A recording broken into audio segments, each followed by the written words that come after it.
આજે દિલથી દિલની વાત કરવા આવ્યો છું અને દિલથી દિલને શીખવાડવા આવ્યો છું, કારણ કે આ ટોપિક ગુજરાત બોર્ડની પણ દિલની નજીક છે, એટલે કે મનુષ્યનું હૃદય. આપણે લાસ્ટ લેક્ચરમાં જૈવિક પ્રક્રિયાઓ ચાલુ કરી હતી અને એમાં પાચન તંત્ર અને શ્વસન તંત્ર ચકાચક મસ્ત રીતે પતાવી દીધેલું હતું.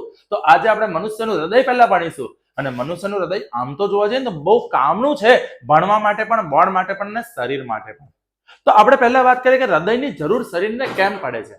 શા માટે આપણને હૃદયની જરૂર પડે છે? તો હૃદય એક વહન તંત્રનો ભાગ છે. આપણા શરીરમાં બહુ બધી વસ્તુ વહન થાય છે. આપણા શરીરમાં ઓક્સિજનનું વહન થાય છે, કાર્બન ડાયોક્સાઇડનું વહન થાય છે, ખોરાકનું વહન થાય છે, ઉર્જાનું વહન થાય છે, ઉત્સર્ગ દ્રવ્યોનું વહન થાય છે. અને આ બધાને વહન કરવા માટે આપણા શરીરમાં વહન તંત્રની જરૂર પડે છે. ચલો, સવાલ એ છે કે શા માટે વહન તંત્રની જરૂર પડે છે?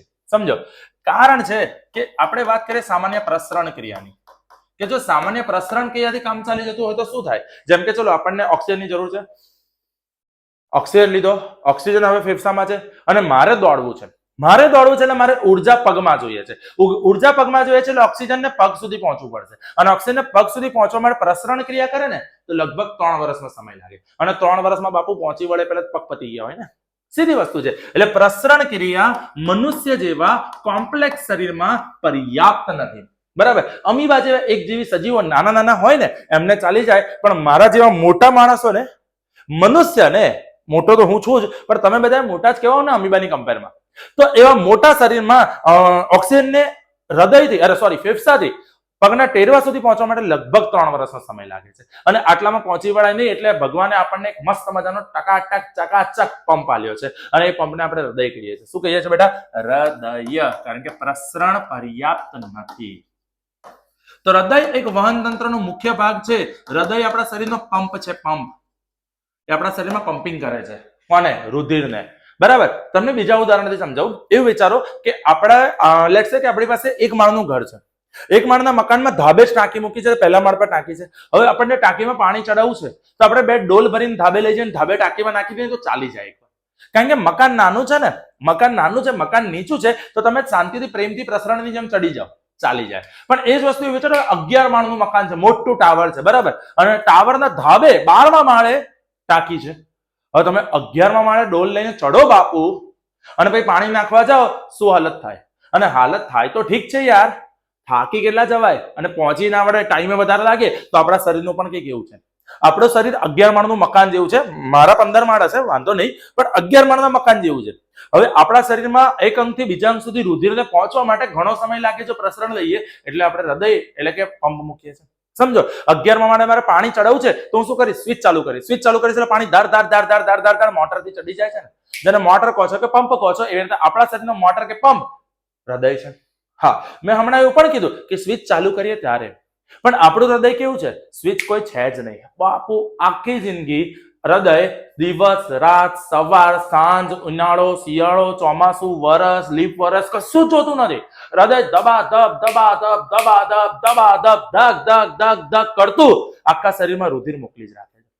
કારણ કે હૃદય એક સ્પેશિયલ પ્રકારની સ્નાયુ પેશીનું બનેલું છે, એને કહેવાય હૃદ સ્નાયુ પેશી. અને હૃદ સ્નાયુ પેશી જીવન પર્યંત હૃદયને ધબકાયા કરે છે, જીવન પર્યંત હૃદયનું કામ કરાવે છે. જો હૃદય બંધ, માણસ બંધ યાર. હૃદય પતી ગયેલું આપણે રામ નામ સત્ય થઈ જાય ને.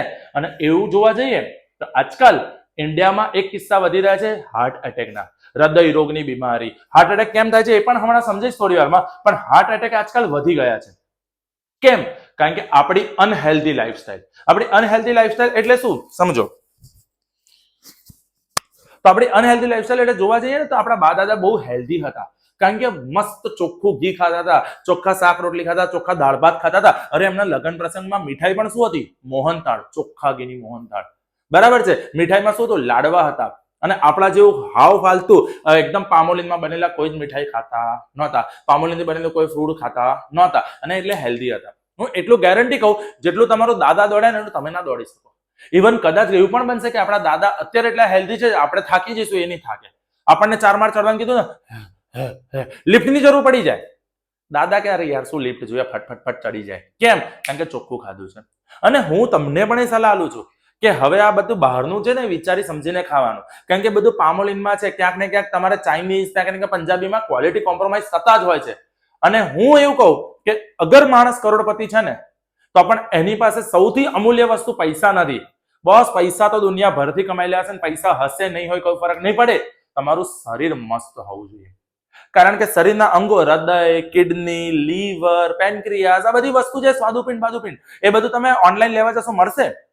ભાઈ કોઈને હૃદય રોગની બીમારી આવી, ચલો ફ્લિપકાર્ટ પરથી મંગાવી લો, ઓપન બોક્સ ડિલિવરી કરાવીશું, કેશ ઓન ડિલિવરી પહેલા પેમેન્ટ કરાવીશું, બોલો આપશે હૃદય? નહીં આપે. તમે સ્વિગી પરથી નાસ્તો મંગાવો છો ને, સ્વિગી પરથી કિડની મંગાવો ને, આવે છે? નહીં આવતું. ઝોમેટો પરથી લીવર મંગાવો ને, આવે છે? નહીં આવતું. કારણ કે તમને પણ ખબર છે કે આ બધું સસ્તું નથી, અને સસ્તું તો ઠીક છે બાપુ, રિપ્લેસેબલ નથી. મોબાઈલની સ્ક્રીન તૂટી જાય ને તો મોબાઈલની સ્ક્રીન રિપ્લેસ થાય. અરે ફેંકો મોબાઈલ ને નાખો કચરામાં, મોબાઈલ આખો રિપ્લેસ થશે. પણ શું આપણા શરીરના અંગો રિપ્લેસ થાય છે? ના સર, રિપ્લેસ તો બધું થાય છે. હવે તો ઓપન હાર્ટ સર્જરી થાય છે, હાર્ટ ટ્રાન્સપ્લાન્ટ થાય છે. હાર્ટ ટ્રાન્સપ્લાન્ટ પછી મનુષ્ય સામાન્ય જીવન જીવી શકે છે? ના. તમને કદાચ જરૂર પડશે, તમને કદાચ મન થશે, તમે 5 પકોડી ખાઈ લેશો, ચાલશે.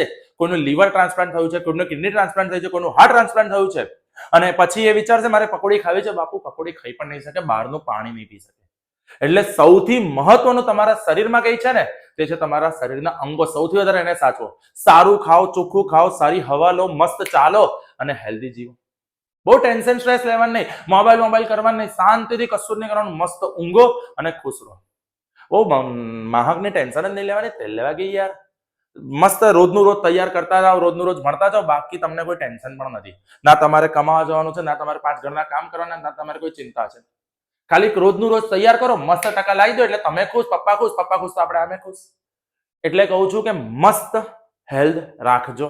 અને હૃદય સરસ હશે તો હૃદય સરસ કામ કરશે. કારણ કે હૃદય, હમણાં પણ કીધું, હૃદય આ જીવન પર્યંત ધબકારા કર્યા કરે છે. હૃદય ધબક્યા કરે છે. એ નથી દિવસ જોતું, નથી રાત જોતું, નથી સવાર જોતું, નથી બપોર જોતું, નથી સાંજ જોતું, નથી શિયાળો જોતું, નથી ઉનાળો જોતું, નથી ચોમાસું જોતું, નથી કોઈ સિઝન જોતું. ના એ રક્ષાબંધન જોવે છે, ના એ આઝાદી દિવસ જોવે છે, કશું જ નથી જોતું. હૃદય આખો દિવસ, આખી જિંદગી મસ્ત ચકાચક કામ કરે છે. કારણ કે એના સ્નાયુ એવા છે કે ઉંમર જતા ઢીલા નહીં પડે. જેમ મોટા થશો, જેમ ઉંમર થશે, આપણા શરીરના સ્નાયુ ઢીલા પડશે, આપણા સિલિયરી સ્નાયુ ઢીલા પડે છે, ચશ્મા પહેરવા પડે છે. હૃદય ક્યારે ઢીલું પડતું નથી. બરાબર? કારણ કે હૃદય ભગવાને એટલું જોરદાર બનાવ્યું છે. અને તરત આપણને વિજ્ઞાનના સ્ટુડન્ટ તરીકે, સાયન્સના સ્ટુડન્ટ તરીકે આપણને એક મન થઈ જાય કે સાલું એટલું જોરદાર છે તો અંદર છે શું, લાવો ચેક કરીને જોઈએ. તો એટલે આજના લેક્ચરમાં આપણે હૃદયની વાત કરીશું. તો તૈયાર થઈ જાઓ બેટા, ચોપડો, પેન, નોટ્સ બોટ્સ બધું લઈને. અને એટલું મસ્ત હૃદય તૈયાર કરીશ ને કે તમે મને છેલ્લે કહી દેશો, તું હે તો દિલ ધડકતા હે, તું હે તો જાન આતી હે, તું ના તો સાયન્સ નહીં લગતા. બાપુ એકદમ મસ્ત વિજ્ઞાન, હું તમને વિજ્ઞાન સમજાઈશ અને ફીલ પણ કરાવીશ.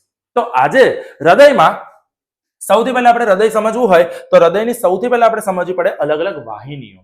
કારણ કે રુધિર, હૃદય શું કરશે? તો હૃદય રુધિરનું વહન કરે છે. હવે હૃદય જો રુધિરનું વહન કરે છે તો આ રુધિરમાં આવે રુધિર કોષો અને રુધિર રસ. રુધિર રસ જેને ઇંગ્લિશમાં આપણે કહીએ છીએ બેટા પ્લાઝમા. બરાબર છે? અને આ રુધિર રસની અંદર પ્રોટીન ને બધું ભરેલું હોય, અને આ રુધિરની અંદર રુધિર કણો હોય, રુધિર કોષો હોય. અને એ રુધિર કણો, રુધિર કોષોમાં પહેલું આવે રક્ત કણો. રક્ત કણોને ઇંગ્લિશમાં કહેવાય આરબીસી, રેડ બ્લડ સેલ્સ. બરાબર? જેની પાસે કોઈ કોષ કેન્દ્ર નથી, એટલે એનું જીવન 120 દિવસનું છે. અને આ રક્ત કણોમાં હિમોગ્લોબિન હોય છે. અને આ જે હિમોગ્લોબિન છે, જેને એચબી પણ કહીએ છીએ, આ હિમોગ્લોબિનનો ઓક્સિજન માટે સખત પ્રેમ છે. એ ઓક્સિજનને પોતાની જોડે જ રાખે છે. ઓક્સિજનને લઈને જાય છે અને મૂકી આવે છે, ઓક્સિજન લઈને જાય છે અને મૂકી આવે છે, ઓક્સિજન લઈને જાય છે અને મૂકી આવે છે. ઓક્સિજનને મૂકીને આવે પછી કાર્બન ડાયોક્સાઇડ, તો હિમોગ્લોબિન કાર્બન ડાયોક્સાઇડ લઈને નથી આવતું, આ ભૂલ ના કરતા. ઓક્સિજનને લાવવા લઈ જવાનું કામ હિમોગ્લોબિન 100% કરશે, પણ કાર્બન ડાયોક્સાઇડ રુધિરમાં ભળીને આવશે, રુધિરમાં ભેગું થઈને આવશે, બાકી એ હિમોગ્લોબિન સાથે આવશે નહીં. બીજું છે આપણા શરીરમાં WBC, વ્હાઇટ બ્લડ સેલ.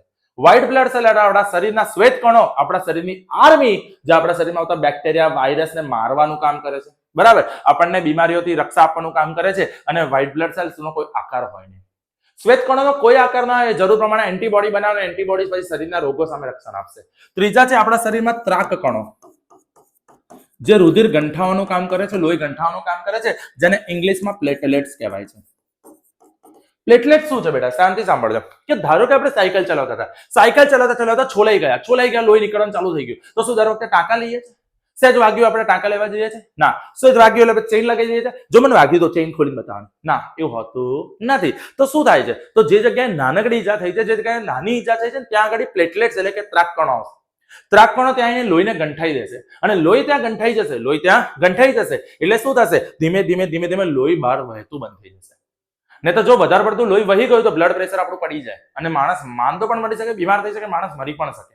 એટલે માણસ વધારે પડતા બ્લડ લોસ થી મરી ના જાય એટલે આપણા શરીરમાં જ ભગવાને એક હિલિંગ મિકેનિઝમ મૂકી છે કે જે ત્રાક કણો ત્યાં આવીને ઓટોમેટિક બ્લોક થઈ જશે અને ઓટોમેટિક બ્લોક થઈ જશે એટલે ત્યાં આગળ ગંઠાઈ જશે રુધિર. બોલો, ખબર પડી ગઈ? એટલે આ વાત કરી રુધિરની, આ વાત કરી રુધિરની. પણ રુધિરને શરીરમાં વહેવા માટે, રુધિરને શરીરમાં ફ્લો થવા માટે આપણા શરીરમાં આવી છે રુધિર વાહિનીઓ. આપણા શરીરમાં આવી છે રુધિર વાહિનીઓ. હવે આ જે રુધિર વાહિનીઓ છે એ રુધિર વાહિનીઓ 3 પ્રકારની છે: ધમની, શિરા અને કેશિકા. બરાબર. જેને સિમ્પલી હું એવું કહું છું કે યાદ રાખવાની ટેકનિક છે બેટા. 2 પ્રકારની રુધિર વાહિનીઓ, ધમની અને શિરા. ધમની રુધિર લઈ જશે, શિરા રુધિર લાવશે. 2 પ્રકારની રુધિર વાહિનીઓ. કારણ કે કેશિકાને અત્યારે ઇગ્નોર કરીશું. આપણે સમજવા માટે, હૃદય સમજવા માટે ધમનીના શિરા મહત્વનું છે. હૃદયની આજુબાજુ કેશિકાનો બહુ મોટો રોલ છે નહીં. એટલે હૃદય માટે હું તમને આ શીખવાડું છું, યાદ રાખી લો અને ગાતા ગાતા યાદ રાખો. ઈઝી છે. તો 2 પ્રકારની રુધિર વાહિનીઓ, ધમની અને શિરા. ધમની રુધિર લઈ જશે, શિરા રુધિર લાવશે. ધમની રુધિર લઈ જશે, શિરા રુધિર લાવશે. ધમની જાડી, શિરા પાતળી. ધમની જાડી, શિરા પાતળી. બોલો, આવડે બેટા? પાક્કું સમજો. આમાં મેં શું કીધું? 2 પ્રકારની રુધિર વાહિનીઓ, ધમની અને શિરા. ધમની રુધિર લઈ જશે, ક્યાં લઈ જશે? ધમની હૃદયની બહાર રુધિર લઈ જશે. હૃદયની બહાર રુધિર લઈ જવાનું કામ કોણ કરે છે? ધમની. અને શિરા રુધિર લાવશે. શિરા રુધિર લાવશે ક્યાં? હૃદય તરફ. હૃદય તરફ. શરીરના અંગોમાંથી હૃદય તરફ રુધિર લાવે છે શિરા. શરીરના અંગો તરફ હૃદયમાંથી રુધિરને શરીરના અંગો તરફ લઈ જવાનું કામ કરશે ધમની. અને એટલે યાદ રાખવાનું, ધમની જાડી ને શિરા પાતળી. કેમ? હું થોડી વાર પછી સમજાઈશ. પણ એટલું ખબર પડી ગઈ? તો પહેલા તમને આટલું તો ચકાચક આવડવું જોઈએ બાપુ કે 2 પ્રકારની રુધિર વાહિનીઓ, ધમની અને શિરા. ધમની રુધિર લઈ જશે, શિરા રુધિર લાવશે. ધમની જાડી, શિરા પાતળી. ધમની જાડી, શિરા પાતળી રે. બોલો, ખબર પડે? પાક્કું? ડન. તો હવે વાત કરીએ હૃદયની. હૃદય ચાલુ કરીએ છીએ. ચલો, એ પહેલા આ લખી નાખો એક વાર એટલે વાંધો આવે નહીં.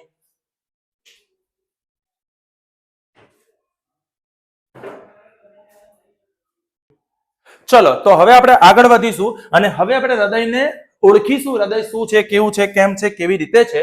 તો હૃદયના મુખ્યત્વે જોવા જઈએ તો હૃદયના 4 ખંડ છે. સમજો, ભગવાને આપણને 4 ખંડ વાળું ચતુષ્ખંડીય હૃદય આપ્યું છે. અને કેમ ચતુષ્ખંડીય હૃદય છે એ પણ સમજાવું છું. કારણ કે મનુષ્ય એક કોમ્પ્લેક્સ સજીવ છે. કોમ્પ્લેક્સ એટલે એનું જટિલ શરીર છે. અને જટિલ શરીર છે એટલે આપણને ઉર્જાની જરૂરિયાત પણ વધારે છે. આપણને ઉર્જાની જરૂરિયાત કેમ વધારે છે? કારણ કે આપણે રોજ હરીએ છીએ, ફરીએ છીએ, રમીએ છીએ, કૂદીએ છીએ, દોડીએ છીએ, લખીએ છીએ, ખાઈએ છીએ, પીએ છીએ, વાંચીએ છીએ, ઊંઘીએ છીએ, ભણીએ છીએ, ભણાઈએ છીએ, વિડીયો બનાવીએ છીએ. થાકી જવાય છે બાપુ. અને આટલા બધા કામ કરવામાં, બોલવામાં થાકી જવાય તો કામ કરવામાં તો કેટલી ઉર્જા જોઈએ યાર, એ તો વિચારો. અને આપણા શરીરને ઉર્જાની જરૂરિયાત વધારે છે ને, એટલે આપણા શરીરમાં ઓક્સિજન યુક્ત રુધિર ને ઓક્સિજન વિહીન રુધિરને અલગ રાખવું પડે. જો બંને રુધિર ભેગું થઈ જાય તો ઉર્જાની ડિમાન્ડ પ્રમાણે સપ્લાય કરી શકાય નહીં, ઉર્જાની જરૂરિયાત પ્રમાણે ઉર્જા પહોંચાડી શકાય નહીં. એટલા માટે આપણા શરીરમાં ઓક્સિજન વિહીન અને ઓક્સિજન યુક્ત રુધિર અલગ રહે, એના માટે આખું સિસ્ટમ આપ્યું છે. અને એટલા માટે આપણે ઉષ્ણ તાપીય છીએ. આપણા શરીરમાં રુધિર કન્ટિન્યુઅસ ભ્રમણ થતું હોય. આપણે સરીસૃપની જેમ ઠંડા રુધિરના પ્રાણીઓ નથી. આપણે સસ્તન વર્ગના પ્રાણીઓ કહેવાય. મનુષ્ય ઉષ્ણતાપીય છે. અને એટલા માટે હૃદયના 4 ખંડ છે. હૃદયના 4 ખંડ છે. 4 ખંડને યાદ રાખવાની ટેકનિક યાદ રાખવાની. જડ શબ્દ રોજ સાંભળતા છો ને? જડ જેવો છે, સાંભળતો નથી. જડ જેવી છે, સાંભળતી નથી, ઉઠતી નથી, મળતી નથી, લખતી નથી, ખાતી નથી, પીતી નથી. ટેન્શન નહીં, જડ યાદ રાખવાનું. તો જડમાં જ પરથી જમણું, ડ પરથી ડાબુ. જડ કક્ષ. જડ કક્ષ. ક પરથી કર્ણક, સ પરથી ક્ષેપક. તો હૃદયના ઉપરના ખંડોને કર્ણક કહેવાય, હૃદયના નીચેના ખંડોને ક્ષેપક કહેવાય. હૃદયના ઉપરના ખંડોને શું કહેવાય? કર્ણક. હૃદયના ઉપરના ખંડોને કહેવાય કર્ણક, નીચેના ખંડોને કહેવાય ક્ષેપક. અને જમણું ખંડ અને ડાબુ ખંડ પટલથી અલગ થયેલું હોય, જેથી ઓક્સિજન વિહીન રુધિર અને ઓક્સિજન યુક્ત રુધિર ભેગું થાય નહીં. હવે તમને મસ્ત ટેકનિક સમજાવું છું, યાદ રાખજો. જમણાના અક્ષર કેટલા? 3. જમણું. તો 3 અક્ષર, તો 3 અક્ષરનું અશુદ્ધ રુધિર જમણા ખંડોમાં વહન પામે. 3 અક્ષરનું અશુદ્ધ રુધિર જમણા ખંડમાં વહન પામે અને એ ઓક્સિજન વિહીન રુધિર. અશુદ્ધ એટલે ઓક્સિજન વિહીન. એટલે ઓક્સિજન વિહીન રુધિર હંમેશા જમણા ખંડમાં વહન પામશે. બે અક્ષરનું ડાબુ, બે અક્ષરનું શુદ્ધ, બે અક્ષરનું ડાબુ, બે અક્ષરનું શુદ્ધ રુધિર હંમેશા બેટા ડાબા ખંડમાં વહન પામે. યાદ રાખજો, બહુ ઇઝી ટેકનિક છે, મસ્ત ચકાચક સમજાવું છું, બરાબર છે. મગજમાં એમને યાદ રહી જશે લખ્યા વગર. જુઓ, 3 અક્ષરનું જમણું, 3 અક્ષરનું અશુદ્ધ, 2 અક્ષરનું ડાબુ, 2 અક્ષરનું શુદ્ધ. બોલો, ક્લિયર છે?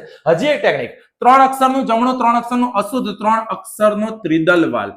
તો જમણા કર્ણક જમણા ક્ષેપક વચ્ચે ત્રિદલ વાલ્વ હોય, ડાબા કર્ણક ડાબા ક્ષેપક વચ્ચે 2 અક્ષરનો દ્વિદલ વાલ્વ હોય.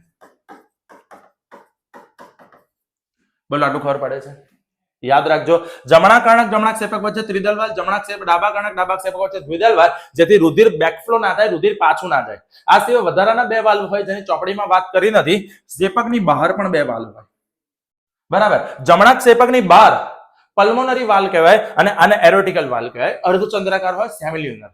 પણ આપણી ચોપડીમાં એની કોઈ વાત કરી નથી, તો ઉલ્લેખ કરતા નથી. સાથે આ વાલ્વ ખુલબંધ થાય, અને આ વાલ્વ ખુલબંધ થાય તો એ વાલ્વના ખુલબંધ થવાનો સાઉન્ડ લબડબ છે, લબડબ. એટલે વાલ ખરેખર હૃદય ધક નથી કરતું, હૃદય તો નોર્મલી, પણ હૃદયની અંદરના જે વાલ છે એ વાલના ખુલબંધ થવાના અવાજ આવે છે, લબડબ સાઉન્ડ. બોલો, ખબર પડી ગઈ? હા કે ના? પણ આ બધું ચોપડીમાં આપ્યું નથી, લખવાની જરૂર નથી. આપણે શું લખવાનું છે કે આપણું મનુષ્યનું હૃદય ચતુષ્ખંડીય હોય છે. જો પહેલા આપણે હૃદયની રચના લખી નાખીએ. તો હૃદયની રચનાનો પહેલો પોઈન્ટ, મનુષ્યનું હૃદય સૌથી મહત્વનું અંગ છે. બીજો મુદ્દો, હૃદય મનુષ્યનું હૃદય છે ડાબી તરફ નમેલું હોય છે. ત્રીજો મુદ્દો, હૃદય સ્નાયુ પેશીનું બનેલું હોય છે, જેથી તે જીવન પર્યંત કાર્ય કરે છે. ચોથો મુદ્દો, મનુષ્યનું હૃદય મુઠ્ઠીના કદનું હોય છે.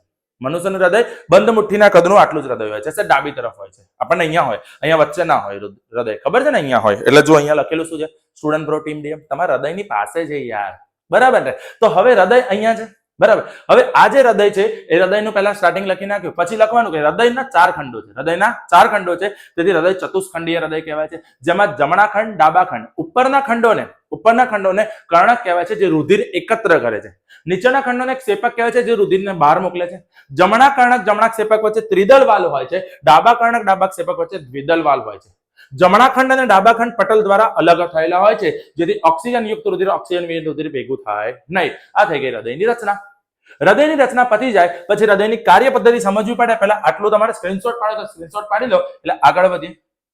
હવે જુઓ બેટા કે આપણું શરીર ના અંગો, વિવિધ શરીરના અંગો, સૌથી પહેલા ધ્યાનથી સમજીએ. શરીરના અંગોની અંદર ઓક્સિજન વપરાશે ગ્લુકોઝ દ્વારા. ગ્લુકોઝ ઓક્સિજન તોડશે, એનર્જી બનાવશે, અને આ એટીપી શરીરના અંગોમાંથી બની ગયું, ઉર્જા વપરાઈ ગઈ, પછી એ બનશે ઓક્સિજન વિહીન રુધિર. ઓક્સિજન વિહીન રુધિર જમણું ડાબુ કર્ણક ક્ષેપક. ચલો ધ્યાનથી સાંભળજો. તો સૌથી પહેલા ઓક્સિજન વિહીન રુધિર જમણા કર્ણકમાં આવશે. ક્યાં આવશે? જમણા કર્ણકમાં. કોણ લાવશે? 2 પ્રકારની રુધિર વાહિનીઓ, ધમની અને શીરા. ધમની રુધિર લઈ જશે, શીરા રુધિર લાવશે. કોણ લાવશે રુધિરને? શીરા. કઈ શીરા? મહાશીરા.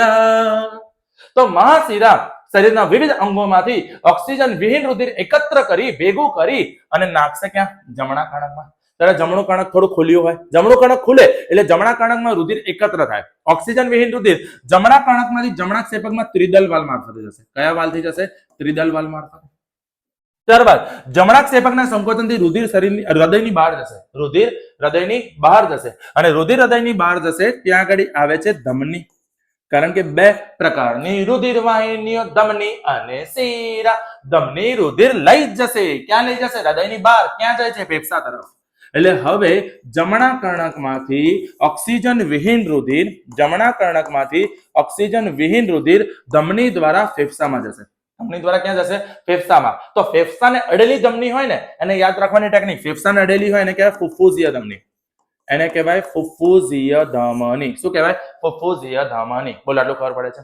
એટલે ફુફ્ફુસીય ધમની દ્વારા ઓક્સિજન વિહીન રુધિર ફેફસામાં જશે. પછી ફેફસામાં કાર્બન ડાયોક્સાઇડનો બહાર નિકાલ થશે અને ઓક્સિજન શરીરની અંદર આવશે. ફેફસાની અંદર આવશે, વાયુકોષની અંદર આવશે. એટલે હવે ઓક્સિજન યુક્ત રુધિર ડાબા કર્ણકમાં આવશે. એક વસ્તુને હંમેશા યાદ રાખો બાળકો, કે ઓક્સિજન યુક્ત રુધિર હોય કે ઓક્સિજન વિહીન રુધિર હોય, રુધિર હંમેશા કર્ણકમાં આવે. ક્યાં આવે બેટા? કર્ણકમાં. તો ઓક્સિજન યુક્ત રુધિર ડાબા કર્ણકમાં આવશે. પછી ડાબા કર્ણકમાં લાવશે કોણ? તો ફરીવાર બે પ્રકારની રુધિર વાહિનીઓ ધમની અને શિરા. ધમની રુધિર લઈ જશે, શિરા રુધિર લાવશે. હૃદય તરફ રુધિર કોણ લાવશે? શિરા. કોણ લાવશે? શિરા. પણ આ શિરા ફેફસાને અડેલી છે, હા કે ના? આ શિરા ફેફસાને અડેલી છે એટલે આને કહેવાય ફુફ્ફુસીય શિરા. શું કહેવાય બેટા? ફુફ્ફુસીય શિરા. ફુફ્ફુસીય શિરા ઓક્સિજન યુક્ત રુધિરને ડાબા કર્ણકમાં લાવશે. ડાબા કર્ણકના સંકોચનથી દ્વિદલ વાલ્વ મારફતે ઓક્સિજન યુક્ત રુધિર ડાબા કર્ણકમાંથી ડાબા ક્ષેપકમાં જશે અને ડાબા ક્ષેપકમાંથી રુધિર પાછા શરીરના અંગોમાં જશે. બોલો ફરીવાર. બે પ્રકારની રુધિર વાહિનીઓ ધમની અને શિરા. ધમની રુધિર લઈ જશે. હૃદયની બહાર રુધિર કોણ લઈ જશે? ધમની. કઈ ધમની? મહાધમની અથવા આરોહી ધમની કાંડ પણ કહેવાય. ધમની કાંડ પણ કહેવાય. તો મહાધમની કે ધમની કાંડ દ્વારા શરીરમાં રુધિર જશે. બોલો ક્લિયર છે? એટલું પાક્કું? ડન? ક્લિયર? કન્ફર્મ? 100%. જોઈ લો, સ્ક્રીનશોટ પાડ લો. બરાબર, એટલે વાંધો આવે નહીં. ડન? મસ્ત ચકાચક તૈયાર કરી દો. ચલો હવે આને મસ્ત રીતે સમજાવું છું. ફરીવાર જુઓ અને હવે આપણે એક ચાર્ટ બનાવી રહ્યા છીએ. સમજો. પહેલા લઈએ આપણે શરીરના અંગો. આનાથી આખું હૃદયની કાર્ય પદ્ધતિ મોડે થઈ જશે. શરીરના અંગોમાંથી ગ્રીન કલરથી આપણે બતાવીશું ઓક્સિજન વિહીન રુધિર અને વ્હાઇટ કલરથી બતાવીશું ઓક્સિજન યુક્ત રુધિર, જેથી તમને યાદ રહી જાય બેટા. તો શરીરના વિવિધ અંગોમાંથી ઓક્સિજન વિહીન રુધિર ક્યાં આવશે? જમણા કર્ણકમાં.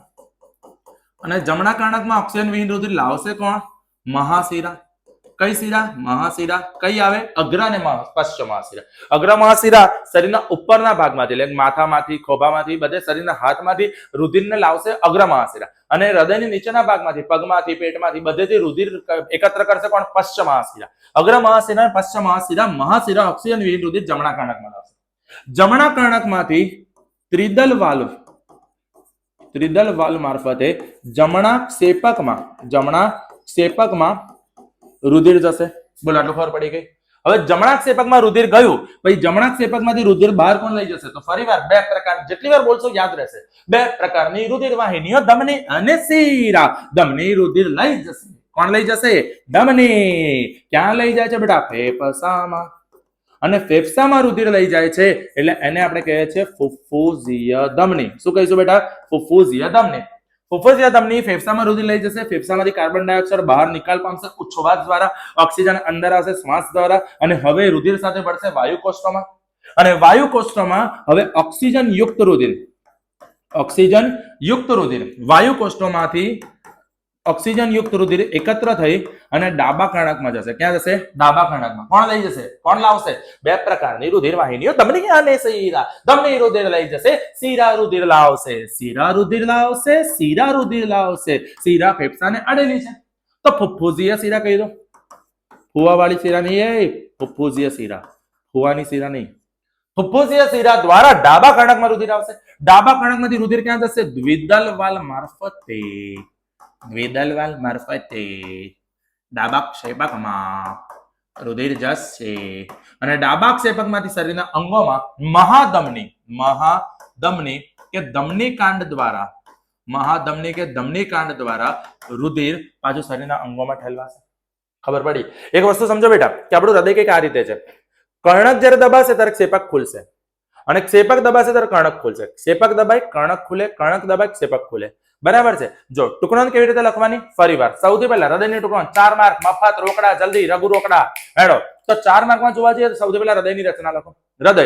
તો હૃદય મનુષ્યના શરીરનું સૌથી મહત્વનું અંગ છે. મનુષ્યનું હૃદય મુઠ્ઠીના કદનું છે.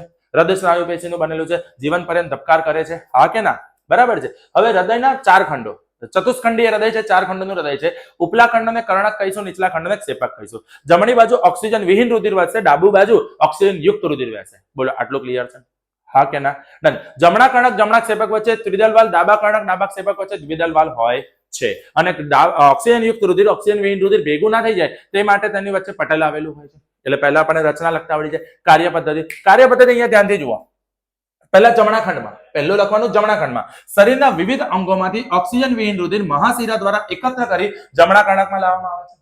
જમણા કર્ણકના સંકોચનથી ઓક્સિજન વિહીન રુધિર ત્રિદલ વાલ્વ મારફતે જમણા ક્ષેપકમાં જાય છે. જમણા ક્ષેપકના સંકોચનથી ફુફ્ફુસીય ધમની દ્વારા ઓક્સિજન વિહીન રુધિર ફેફસામાં જાય છે. ફેફસામાં કાર્બન ડાયોક્સાઇડનો બહાર નિકાલ થાય છે, ઓક્સિજન યુક્ત રુધિર થાય છે.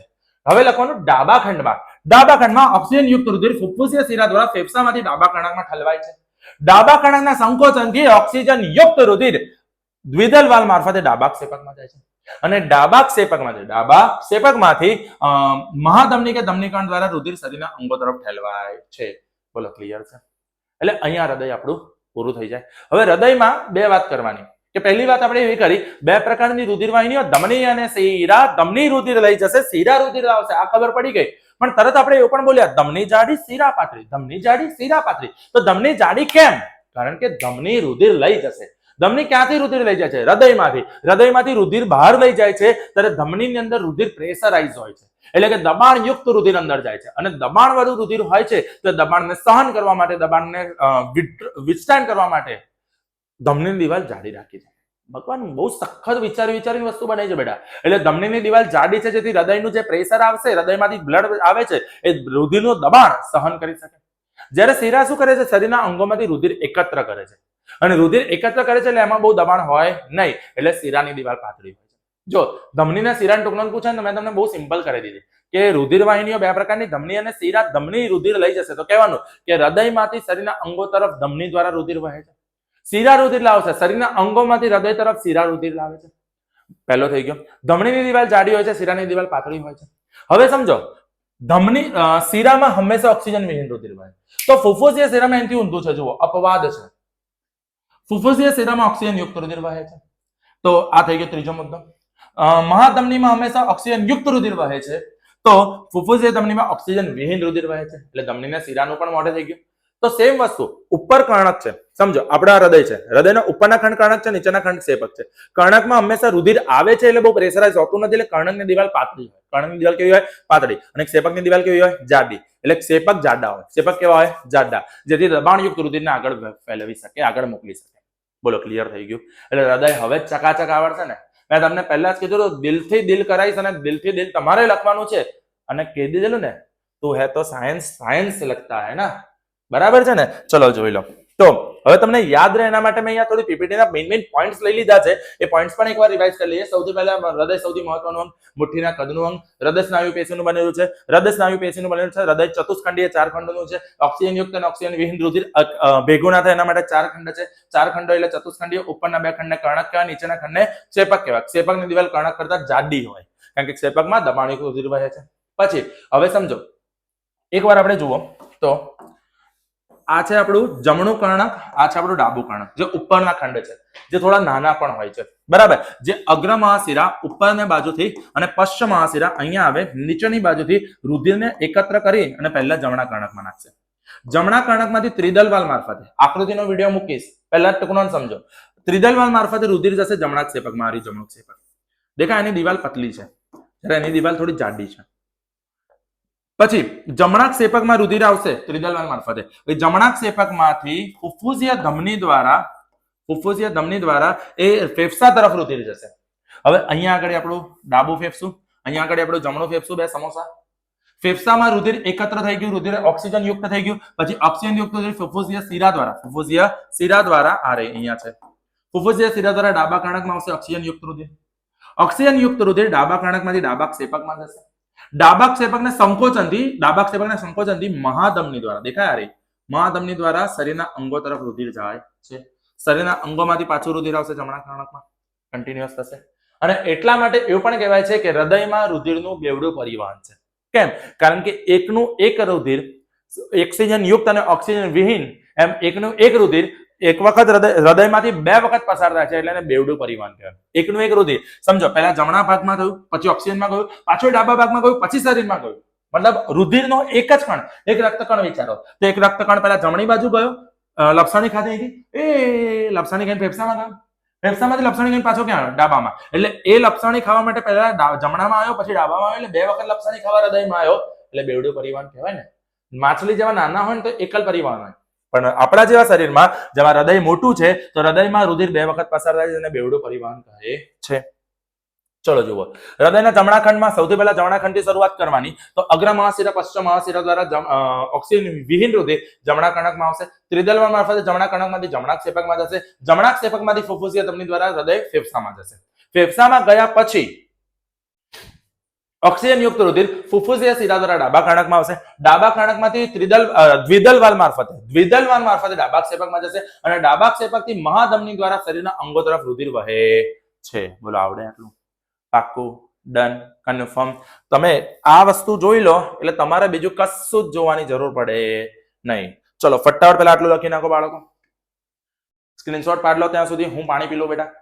ચલો પાણી પી લીધું છે, હવે આગળ જઈએ આપણે. તો આગળ મનુષ્યનું ઉત્સર્જન તંત્ર. બેટા સમજી લો કે હવે 4 માર્કમાં આ ચેપ્ટરમાંથી એક તંત્ર કન્ફર્મ પૂછવાનું છે ને. જો તંત્ર સહેલું હોય તો ઉત્સર્જન તંત્ર છે. હવે આપણે 4 તંત્રો ઓલરેડી ભણીએ છીએ કે પહેલું પાચન તંત્ર ભણ્યા, શ્વસન તંત્ર ભણ્યા, હૃદય મસ્ત હમણાં ભણ્યા. હવે આપણે ઉત્સર્જન તંત્ર ભણીશું. અને ઉત્સર્જન તંત્ર એટલે શું? તો મનુષ્યના શરીરમાં રુધિર ગળાશે અને રુધિરનું ફિલ્ટર થશે. રુધિરમાંથી નકામા દ્રવ્યો ઉત્સર્ગ દ્રવ્યો કહેવાય અને એ નાઇટ્રોજન યુક્ત ઉત્સર્ગ દ્રવ્યોને શરીરની બહાર નિકાલ કરવા માટે અને ગાળવા માટે આપણા શરીરમાં જે ફિલ્ટર છે બેટા, જેમ પાણીનું ફિલ્ટર આરો છે ને ઘરે, એવી રીતે આપણા શરીરનું ફિલ્ટર છે કિડની. કિડની એટલે કે ગુજરાતીમાં મૂત્રપિંડ કહેવાય. તો આપણે હવે ઉત્સર્જન તંત્ર વિશે સમજણ આપવાની છે. અને એવું પણ સમજી લો કે આ પૂછાય તો ઈઝી છે, મફતના માર્ક છે અને રોકડા છોડવાના નથી. ચલો બાળકો ચાલુ કરીએ. મનુષ્યનું ઉત્સર્જન તંત્ર. મનુષ્યનું ઉત્સર્જન તંત્ર ટૂંકનોંધ પૂછાય 4 માર્કમાં તો તમારે આકૃતિ દોરી અને અલગ અલગ અંગોના નામ લખી અને એમનો કાર્ય સમજાવવું પડે. સમજો, સૌથી પહેલા બાળકો મનુષ્યના ઉત્સર્જન તંત્રમાં કણ આવેલું હોય તો મનુષ્યના ઉત્સર્જન તંત્રમાં એક જોડ મૂત્રપિંડ આવેલી હોય. Pen pen pen pen pen pen pen. ચલો, એટલે તમારે આ રીતે સી શેપ નો આવતો દોરતા આવડે ને બેટા? ઈજી છે, ઈજી. તો આ બની ગયા મૂત્રપિંડ. આ શું બની ગયા? મૂત્રપિંડ. મૂત્રપિંડ બન્યા પછી તમારે એક બતાવવાની છે ધમની. 2 પ્રકારની રુધિર વાહિનીઓ, ધમની અને શિરા. ધમની રુધિર લઈ જશે, શિરા રુધિર લાવશે. ધમની જાડી, શિરા પાતળી, ધમની જાડી, શિરા પાતળી. Ten ten ten ten ten. ચલો આટલું તો પેલા આવડી જાય બેટા, હા કે ના? હવે તમારે શું કરવાનું? ધ્યાનથી સમજો બાળકો. મૂત્રપિંડમાંથી આવી રીતે તમારે 2 નલિકા બહાર કાઢવાની.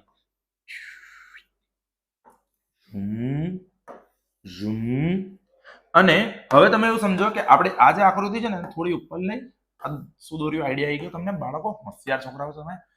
હવે આપણે શું કરીશું સમજો કે આમાં નાનું રબર લઈ અને જે વચ્ચેનો કોમન ભાગ છે ને દેખાય, આ જેટલી પણ વ્હાઈટ વ્હાઈટ ભાગ છે ને બધો પૂછી નાખવાનો. એટલે આપણને એવું લાગે કે આ જે નલિકા છે ઉપરથી જાય છે આ રીતે, બરાબર. અને પછી તમારે એકવાર આઉટલાઈન આપી દેવાની આ રીતે. એટલે આપણને એવું લાગે કે આ ઉપરથી પસાર થાય છે લાઈક ધીસ. બોલો, ખબર પડી ગઈ? પછી બેટા આની નીચે આપણે લખી દઈશું, આની નીચે લખાઈ દઈશું આપણે મૂત્રાશય અને મૂત્રાશયની નીચે આવશે મૂત્રમાર્ગ. સમજો, મનુષ્યના શરીરમાં એક જોડ મૂત્રપિંડ હોય જેને કિડની કહેવાય. આને શું કહીશું? મૂત્રપિંડ. નામ નિર્દેશન પણ ઈઝી છે બેટા, મૂત્રપિંડ. આર્યા કિડની, બરાબર. પછી મૂત્રવાહિની, મૂત્રવાહિની. મૂત્રાશય, મૂત્રમાર્ગ. ચલો, નામ નિર્દેશન પણ ઈઝી છે. આકૃતિ હવે આવડે ને, થોડું ઘણું શેડિંગ કરતો મસ્ત લાગે યાર. અને મેં તમને કીધેલું આકૃતિ દોરો એટલે આજુબાજુ બોક્સ બને, નીચે નામ નિર્દેશન કરીને લખી નાખવાનું મનુષ્યનું ઉત્સર્જન તંત્ર. પેપર ચેકરને ખબર પડી જોઈએ કે ઉત્સર્જન તંત્ર છે. ઓકે, ચલો સમજો. એક જોડ મૂત્રપિંડ, આરે એક જોડ, 1 અને 2 એટલે એક જોડ થઈ ગઈ બેટા, બરાબર. એક જોડ મૂત્રવાહિની, આરે 1 અને 2 એટલે એક જોડ થઈ ગઈ બેટા. એક મૂત્રાશય, એક જ મૂત્રાશય હોય બેટા, 2 ના હોય. યાદ રાખજો, લખવામાં ભૂલ ના થાય બેટા, એટલે પેપર ચેકર હસી હસીને પડી જશે. એક મૂત્રમાર્ગ હોય. બોલો, ખબર પડી ગઈ? તો જુઓ, મનુષ્યના શરીરમાં એક જોડ મૂત્રપિંડ, એક જોડ મૂત્રવાહિની. આગળ બીજા ફોટા આવશે એમ સમજાવતો જોઉં છું. લોજિકલી કેવું થાય બેટા કે ધમનીમાંથી રુધિર અંદર આવશે, રુધિર ફિલ્ટર થશે, રુધિર ફિલ્ટર થશે. ફિલ્ટર થયા પછી જે સારું રુધિર છે શિરા મારફતે શરીરમાં પાછું ફેંકાશે અને જે મૂત્ર છે એ અહીંથી આગળ નીકળશે. બોલો, આટલું ખબર પડી ગઈ?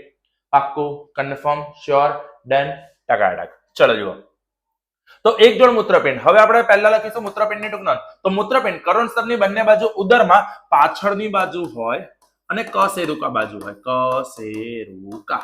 કશેરુકા એટલે સમજો, આપણે ઘણા બધા રીલમાં ને ઘણા બધા ફની વિડીયોમાં જોયું છે કે આઈફોન લેવો છો, કિડની વેચી દેવી પડશે, કિડની કાઢી લીધી, પછી અહીંયા આગળ એ લોકો પેચ લગાવીને આવે છે. તમને ધ્યાન હશે કે અહીંયા આગળ એ લોકો લગાવે છે ઓપરેશનમાં કે અહીંયા કે અહીંયા લગાવે. બેટા અહીંયા આપણું જઠર હોય, અહીંયા આપણું લીવર હોય, આપણા ફેફસાની નીચે જઠર હોય, લીવર એટલે કે યકૃત હોય. ખરેખર કિડની ક્યાં હોય બેટા? કિડની પાછળની બાજુ હોય, કરોડસ્તંભની નીચેની બાજુ અહીંયા આગળ હોય. તમને વિડીયોમાં નહીં દેખાય, બટ છે પાછળની સાઈડ હોય બેટા. બોલો ખબર પડે છે? એટલે કરોડરજ્જુની બાજુમાં આજુબાજુ હોય, આજુબાજુ કરોડરજ્જુની, એટલે કરોડસ્તંભની બંને બાજુએ પાછળની સાઈડ કશેરુકા બાજુ આવેલા મૂત્રપિંડ. એટલે પહેલા મૂત્રપિંડનું લોકેશન લખી નાખ્યું બેટા, ગૂગલ મેપમાં શોધવા ના જવું પડે. એટલે રુધિરમાંથી એનું કામ શું છે? તો એનું કાર્ય રુધિરમાંથી નાઇટ્રોજનયુક્ત કચરાને ગાળવો અને મૂત્ર બનાવવું, જે મેં તમને ઓલરેડી સમજાવ્યું છે. હવે બીજો અંગ લખવાનો. પહેલું મૂત્રપિંડ પતી ગયું, મૂત્રપિંડ ડન. મૂત્રવાહિની. મૂત્રવાહિની મૂત્રપિંડમાંથી મૂત્રને મૂત્રાશય સુધી પહોંચાડવાનો જે રસ્તો છે, જે કોરિડોર છે, એને આપણે મૂત્રવાહિની કહીએ છીએ. મૂત્રપિંડમાંથી મૂત્રાશયને, મૂત્રપિંડથી મૂત્રાશય સુધી નલિકા, રસ્તો. મૂત્રને મૂત્રાશય સુધી પહોંચાડવાનું એનું કાર્ય છે. એટલે તમારે પહેલા લખવાનું કેટલી મૂત્રવાહિની હોય, એક જોડે એટલે કે બે. ત્યાંથી ક્યાં હોય? મૂત્રપિંડથી મૂત્રાશય નજીક, મૂત્રાશય સુધી. અને એનું કાર્ય શું? મૂત્રને મૂત્રાશય સુધી પહોંચાડવાનું. ઈઝી. આગળ વધીએ તો હવે ત્રીજું અંગ આવશે મૂત્રાશય.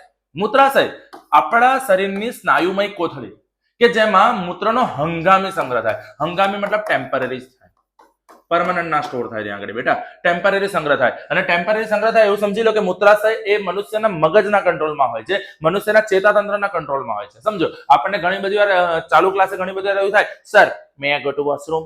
તો એ વોશરૂમ તારો કે સર એવું કીધું નથી જવાનું, બેસી જા, આટલું મસ્ત ભણાવું છું, 2 મિનિટ શાંતિ રાખ, હમણાં લેક્ચર પતે લઈ જજે, એવું કહે છે. તો ભાઈ આપણે કંટ્રોલ કરવો પડે છે. તો કંટ્રોલ કોના મગજમાં છે? આપણા મગજમાં. એટલે મૂત્રાશયનો કંટ્રોલ આપણા મગજમાં છે. એટલે મૂત્રાશય આપણા ચેતાતંત્રના કંટ્રોલમાં હોય છે. બોલો ક્લિયર છે? પાક્કું? ડન. ચલો જુઓ. પછી મૂત્રાશયની આગળ આવે મૂત્રમાર્ગ. મૂત્રાશયની આગળ શું હશે? મૂત્રમાર્ગ, જે મૂત્રાશયમાંથી મૂત્રને શરીરની બહાર કાઢે છે.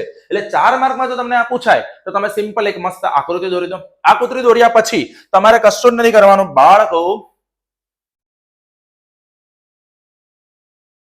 પહેલા મૂત્રપિંડ, પહેલા કયા કયા અંગો છે મૂત્રપિંડ વિશે સમજાવો, પછી મૂત્રવાહિની વિશે સમજાવો, મૂત્રાશય વિશે સમજાવો, અને છેલ્લે મૂત્રમાર્ગ વિશે સમજાવો. અને સરસ મજાની આકૃતિ દોરો. આકૃતિ દોરીને મસ્ત લંબચોરસ બોક્સ બનાવો, નીચે આકૃતિનું નામ લખો, એટલે 4 માર્ક પૂરા. હવે આગળ જઈએ તો આગળ વધીએ તો મૂત્રપિંડ નલિકા. કારણ કે જ્યારે આપણે આ કિડનીને ખચખચ કરીને કાપીશું ને, કિડની, હા ધારો કે આ કિડની છે, આ કિડનીને મેં ખચખચ કાપી નાખી, 2 ટુકડા કરી નાખ્યા, બરાબર. તો મને મળશે કિડનીનો આડછેદ. કિડનીનો શું મળે બેટા? આડછેદ. બરાબર. હવે કિડનીનો જે આડછેદ છે, એ કિડનીના આડછેદની અંદર જોઈએ ને તો આપણને આવો શેપ દેખાય. હું તમને વિડીયો પણ બતાવીશ. અને આની અંદર લાખોની સંખ્યામાં એના મૂત્રપિંડના ગાળણના એકમ હોય. મૂત્રપિંડના ગાળણના એકમ હોય, જેને કહેવાય મૂત્રપિંડ નલિકા. મૂત્રપિંડ નલિકા, જેને ઇંગ્લિશમાં કહેવાય નેફ્રોન. ઇંગ્લિશમાં શું કહેવાય બેટા? નેફ્રોન. એ મૂત્રપિંડ નલિકા લાખોની સંખ્યામાં હોય. અને એ મૂત્રપિંડ નલિકા બધી ભેગી થાય. મૂત્રપિંડ નલિકા બધી શું થાય? ભેગી થાય. અને બધી નલિકાની સંગ્રહણ નલિકા ભેગી થઈને મૂત્રવાહિનીમાં જાય. લોજિકલી કેવું છે? લાખોની સંખ્યામાં એકબીજાને એકદમ નજીક ગોઠવેલા છે, એકદમ ગીચ ગોઠવેલા છે, બરાબર. અને દરેક ગાળણ શું કરશે? ટીપુ ગાળણ ભેગું કરી અને મૂત્ર તરીકે ભેગું કરશે. બધું સંગ્રહણ નલિકા ભેગી થશે. શું ભેગી થશે? સંગ્રહણ નલિકા. અને આ સંગ્રહણ નલિકામાંથી મૂત્ર પછી મૂત્રવાહિની દ્વારા આગળ વધશે. બોલો ખબર પડે છે થોડી ઘણી? તો શું હોય મૂત્રપિંડ નલિકા? જુઓ, થોડીક અઘરી આકૃતિ છે, પણ આકૃતિ હું શીખવાડી દઈશ, ચિંતા ના કરતા, બરાબર છે. ચલો, તો પહેલા આપણે વાત કરી લઈએ મૂત્રપિંડ નલિકા. મૂત્રપિંડ નલિકા દોરવાની કેવી રીતે, એવું પણ તમને સવાલ થશે. તો વચ્ચે આપણે કોરું પાનું લઈ લઈએ. યસ, સાંભળજો, મસ્ત ચકાચક કરાવજો. અને નહીં કરાવે બાપુ મહારાજ કોઈ માની લેજો. હા, ચલો. સૌથી પહેલા તમારે એક સી આકાર દોરવાનો, આવી રીતે. બોલો આવડે ને? બરાબર. સમજ્યા? ફરી વાર એક સી બનાવી દો, એક સી ઊંધો બનાવી દો આવી રીતે, અને ભેગો કરી દો તો પણ ચાલે ને યાર, ઈઝી છે. અને સ્ટેપ લખતો જોઈ લો, વાંધો ના આવે. સૌથી પહેલા આપણે આ બનાવ્યું એટલે આને 1 નંબર લખી નાખ્યો. તમારે એક્ઝામમાં નહીં લખવાનું, તમને ખબર પડે એના માટે સ્ટેપ લખું છું. પછી અહીંથી આ ભાગને થોડો આગળ લઈ જઈશું ને આ રીતે ટર્ન મરાવી દઈશું આપણે. પછી આ ટર્નને બેટા આગળ લઈ આવો, ટન. અને હવે અચાનક આને કરી દો સાંકડું. અચાનક આને શું કરી દો બેટા? સાંકડું. ઉભા રહો, સહેજ આને ટૂંકું કરી દઈએ. રબર આજા, આજા રબર તું આજા. પછી આને એકદમ સાંકડું કરી દો બેટા, અને આ જે સાંકડો ભાગ થયો ને એને હેનલેનો પાસ કહેવાય. શું કહેવાય? હેનલેનો પાસ. સમજો, બરાબર? સમજો, આ જે ભાગ છે ને આને કહેવાય બાઉમેનની કોથળી. એકચ્યુઅલી બાઉમેન નામ નથી, ઇટ્સ અ નામ બોમેન. અને બોમેન નામના સાયન્ટિસ્ટે જ્યારે બધું માઇક્રોસ્કોપમાં ઓબ્ઝર્વ કર્યું ત્યારે એમને આવું કંઈક સ્ટ્રક્ચર દેખાયું કપ જેવો. અને કપ જેવો સ્ટ્રક્ચર દેખાયું એટલે એમની યાદમાં આપણે નામ આપી દીધું બોમેન્સ કેપ્સ્યુલ. અને એ બોમેન્સ કેપ્સ્યુલનું પછી ગુજરાતી ટ્રાન્સલેશન થયું, નામ બની ગયું બાઉમેનની કોથળી. અને આ છે બાઉમેનની કોથળી. બાઉમેનની કોથળી છે આગળ ગયા આપણે બીજા નંબરનું આ ગુચડું પાડ્યું. આ ગુચડું બાઉમેનની કોથળીની નજીક છે એટલે આને નિકટવર્તી ગુચડું કહેવાય. નિકટવર્તી ગુંચડું. જિંદગીમાં ગુચડા ઓછા છે કે આ બધા ગુચડા પણ દોરવાના છે. નિકટવર્તી ગુચડુંથી અચાનક જ આવો ભાગ થાય છે, અને અચાનક જે આવો ભાગ થાય છે આને કહેવાય હેનલેનો પાસ. આને શું કહેવાય? હેનલેનો પાસ. પણ એ આપણે આકૃતિમાં બતાવીશું નહીં. ફરી વાર જોઈ લો. આટલો ભાગ દોર્યો, પહેલો દોર્યો, બીજો દોર્યો, પછી અહીંથી આને સહેજ એવો તો નીચે લાવી દો, અને પછી એકદમ સાંકડું કરી દો, લાઈક ધીસ. બોલો, ખબર પડી ગઈ? અને પછી અહીં સીધો લપસણી. બરાબર? તો અચાનક આડછેદનું ક્ષેત્રફળ ઘટે ને એટલે અહીંયા પણ ગાર્ડન ભેગું થાય, અહીંયા પણ ગળાય, અહીંયા પણ ફિલ્ટર થાય, અને પછી અહીંથી યુટર્ન વાગે, અહીંથી યુટર્ન વાગે. બોલો, ખબર પડી? અને જ્યાં સાંકડું થયું હતું ત્યાં આગળ પાછું સહેજ પહોળું કરી દો, એટલે અહીંથી આડછેદ મોટો બતાવી દો. Point point. તો હવે આ આપણે બતાવ્યું બેટા ત્રીજું. હવે બતાવો ચોથું. હવે અહીંથી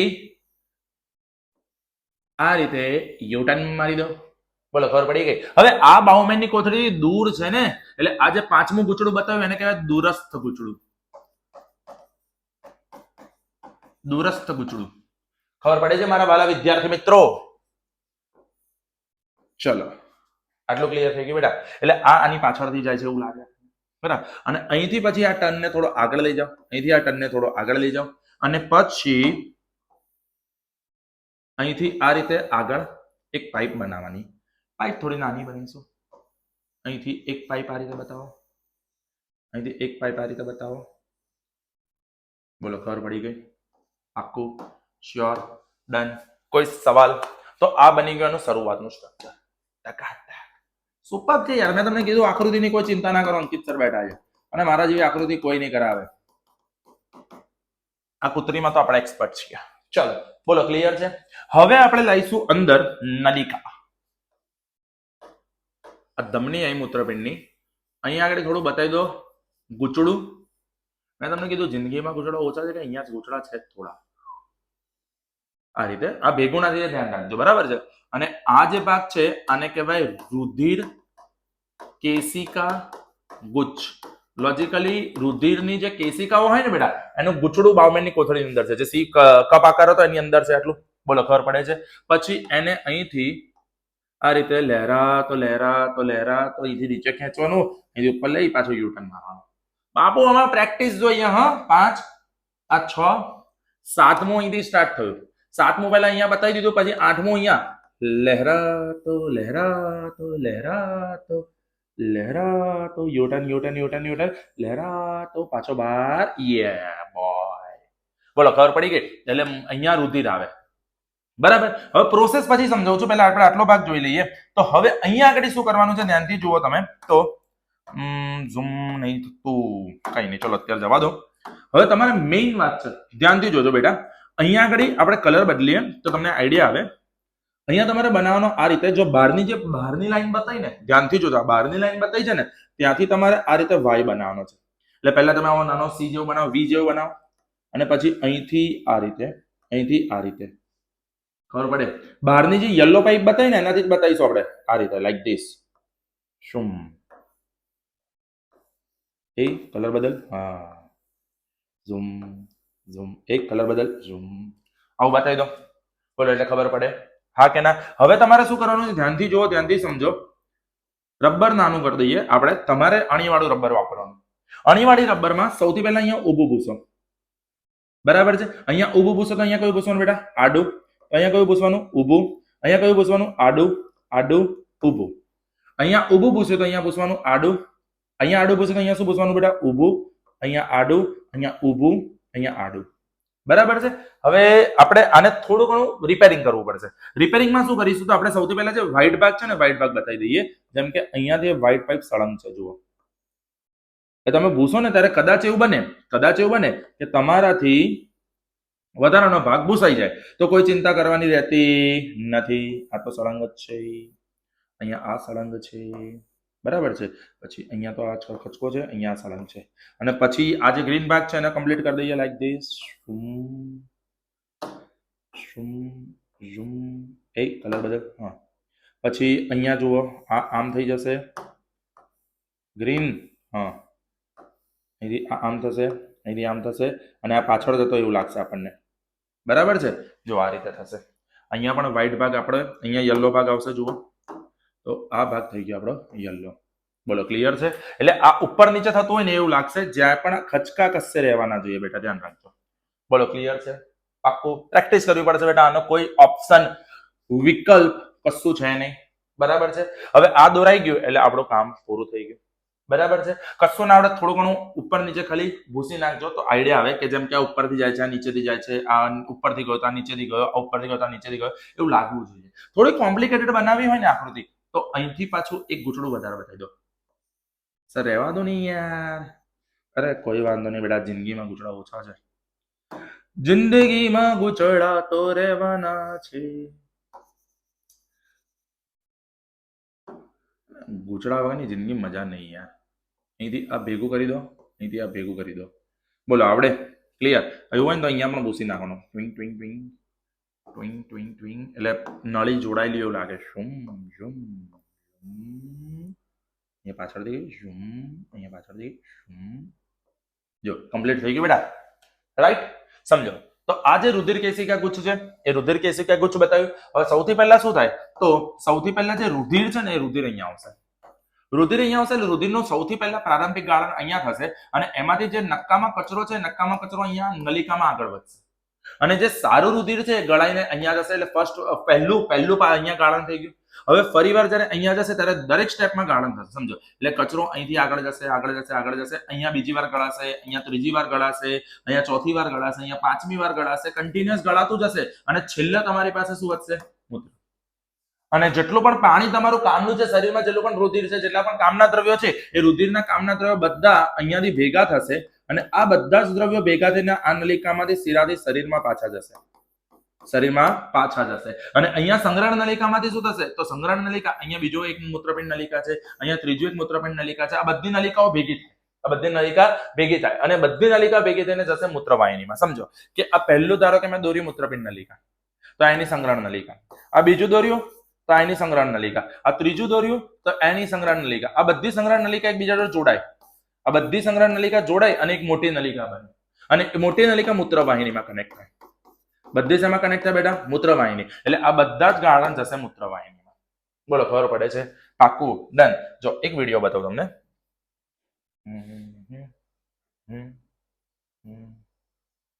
વિડીયો આ રહ્યો જુઓ. તો સૌથી પહેલા કિડની, એક જ મિનિટ ઉભો રહે. હા, તો જો આને બાઉમેનની કોથળી કહેવાય અને બાઉમેનની કોથળીમાં રુધિર કેશિકા ગુચ્છ છે. આ રુધિર કેશિકા ગુચ્છમાં રુધિર આવે છે, રુધિર ગળાય છે, રુધિર ગળાઈને સારું રુધિર આગળ જાય છે જુઓ અને નક્કામાં કચરો નલિકામાં આગળ વધે છે. જાપતા રહેજો એટલે આવી બધું કરું છું. કોઈ એવું ના કહે સાહેબ વચ્ચે વચ્ચે બૂમો પાડે, ઘરવાળીની યાદ આવે છે. ના બે, તમે જાગો એના માટે કરું છું.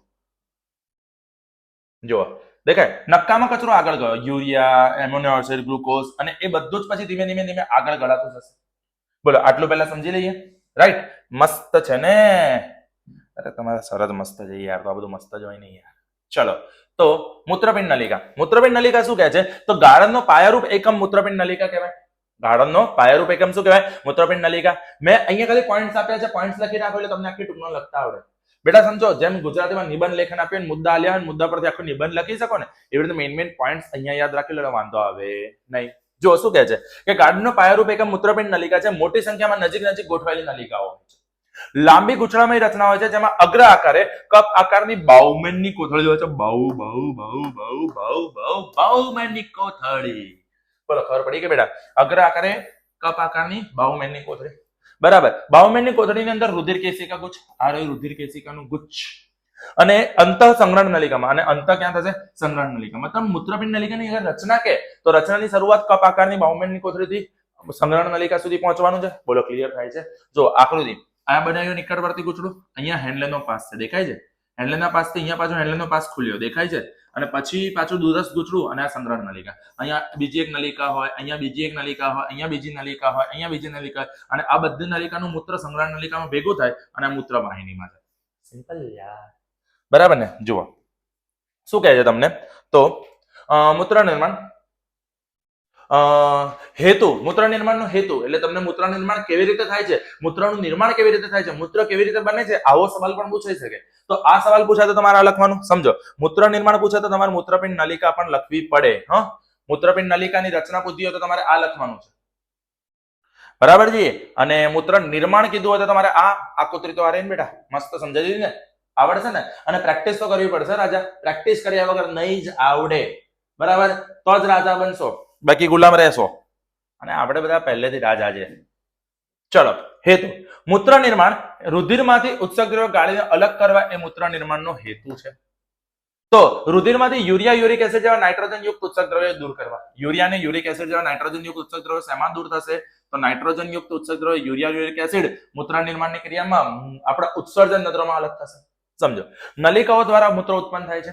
બાઉમેનની કોથળીમાં ગાળણ થાય. સૌથી પહેલા શું થશે? તો સૌથી પહેલા એવું થશે, બાઉમેનની કોથળીમાં ગાળણ એકત્ર થશે. અને આ વાક્ય ખાસ આવવું જોઈએ, ગાળણમાં ગ્લુકોઝ, એમિનો એસિડ, ક્ષાર અને વધુ માત્રામાં પાણી હોય છે.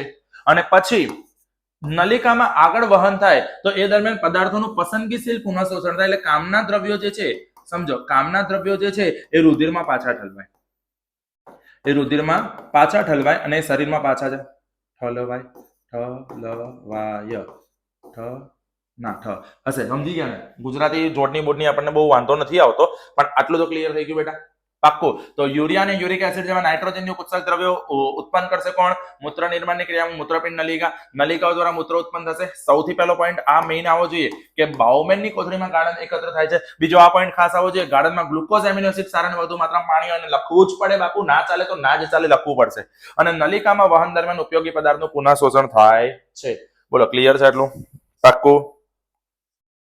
ચલો, હવે મૂત્ર નિર્માણ આપણો વિડીયો જોઈ લીધો, પ્લસ અહીંયા આગળ આપણા ચારે ચાર તંત્રો પૂરા થઈ ગયા છે, છતાં પણ મને સંતોષ નથી વળી રહ્યો. મને લાલચ છે, હજી પણ હું તમને ભણાયા કરું, અને હું લાલચું છું તો હું તમને બીજા બે કામના સવાલ ભણાવી દઈશ, તમારે ટકાટક તૈયાર કરી દેવાના છે, અને બીજા બે જાતે કરવા આપી દઈશ, બરાબર? તો આપણી લાલચને આગળ વધારીને આપણે સમજીએ પ્રકાશ સંશ્લેષણની પ્રક્રિયા. કારણ કે આ સવાલ પણ મને એવું લાગે છે બોર્ડ કદાચ 2-3 માર્કમાં પૂછી લેશે, અને કદાચ લાગે છે ભગવાન જો અત્યારે સરસ્વતી માતા જીપ પર એને બેસે ને આપણું સાચું પડી જાય તો મજા પડી જાય ને બાપુ, લાઈવ ઝીંગાલાલા થઈ જાય યાર. ચલો જુઓ, તો પ્રકાશ સંશ્લેષણની પ્રક્રિયા કોને કહેવાય? આપણને ખબર છે કે વનસ્પતિ સૂર્યપ્રકાશ, ક્લોરોફિલ, કાર્બન ડાયોક્સાઇડ, પાણીની હાજરીમાં પોતાનો ખોરાક જાતે બનાવે છે. એને પ્રકાશ સંશ્લેષણ કહેવાય, નાનપણથી ખબર છે, બરાબર છે? પ્રકાશ સંશ્લેષણ એટલે શું? સમજો કે ક્લોરોફિલ જોઈએ, આપણી પાસે ક્લોરોફિલ નથી, નહીં તો તડકો તો આપણી પાસે પણ છે ને, સૂર્યપ્રકાશ આપણી પાસે છે, કાર્બન ડાયોક્સાઇડ આપણી પાસે છે, પાણી તો આપણી પાસે ભયંકર છે, હા કે ના? હવે સમજો, હું જઈને ધાબે ઉભો રહી જાઉં આમ કરી ટીંગ, અને તડકો મારી પર પડે, હા તડકો આવ્યો, ચલો સફરજન ઉગશે, ચલો સફરજન ઉગશે, સફરજન ઉગશે ના ઉગે યાર, કારણ કે આપણી પાસે ક્લોરોફિલની કમી છે.